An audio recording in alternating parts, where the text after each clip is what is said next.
Kung tatanggalin ang paningin ng mga numero 1 atleta sa buong mundo, malamang hindi sila mananalo. Pero ang ating mga kapuso na may problema sa paningin, kayang-kaya lang maipagsabayan sa mga paborito nilang sports. Panoorin niyo to.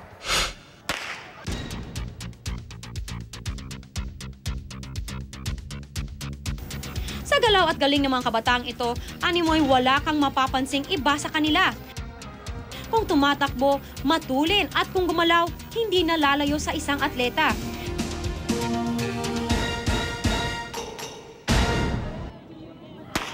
Pero ang mga kabataang itong espesyal kung ituturing, sila kasi ang mga kabataang visually impaired o mga batang may problema sa paningin. Para sa puno ng Vista Games na si Pastor Rico Domingo, bukod sa pagkanta at pag-aaral, may nakita siyang programa para sa kabataang ito. 5 years ago, we were thinking about a program that will open new worlds for the visually impaired. Unfortunately, yung mga blind pala habang lumalaki sila, if they're not exposed to sports, yung bone structure nila nagwi-weaken. 2009 unang sinindihan ang apoy ng Vista Torch na nagsilbing ilaw sa sports para sa mga visually impaired. Ang dating 12 miyembro ng kanilang organisasyon, ngayon 400 participants na ang nakilahok. There is danger also to a blind child who is not exposed to sports.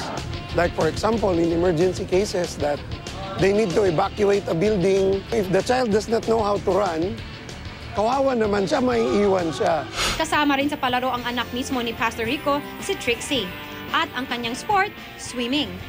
Nauna po, hesitant pa po ako sa tubig.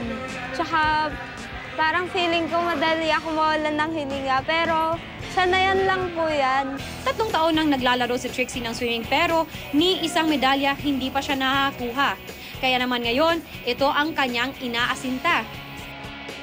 Para naman sa kambal na sina Jerome at Joshua, ang Vista Games ang naging daan nila para matupad ang kanilang mga pangarap.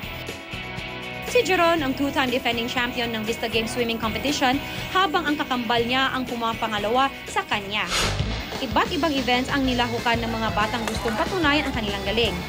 Gaya ng showdown o sariling bersyon nila ng table tennis, chess, at ang kakaibang version nila ng dodgeball. They become more confident, they have more agility, they can all have their physical bringing. At sa awarding, kitang-kita ang saya ng mga nasuotan ng medalya. Isang matamis na tagumpay naman na nakamit ni Trixie sa pagkakakuha ng 2nd place sa women's swimming category. Siyempre, unang-una ko pong papasalamatan si Lord. Kasi kung hindi dahil sa Kanya, hindi pa ako magkakaroon ng lakas. Ang competition naman ng kambal na sina Jerome at Joshua nagtapos sa pagkakapanalo muli ni Jerome habang si Joshua nakapasok pa rin sa pangatlong pwesto. Sa mga katulad lang po na may kapansanan, huwag niyo pong ikahiya yung inyong talento. Basta po ilabas niyo lang po yung inyong mga talento at dapat po ipakita sa lahat ng tao na tunay talaga po kayo magaling. Tulad ng ibang atleta sa Olympics, hindi importante ang manalo. Ang gustong ipakita ng mga batang ito, ang paniniwala na sa gitna ng kadiliman, mayroon pa ring tagumpay at pag-asa.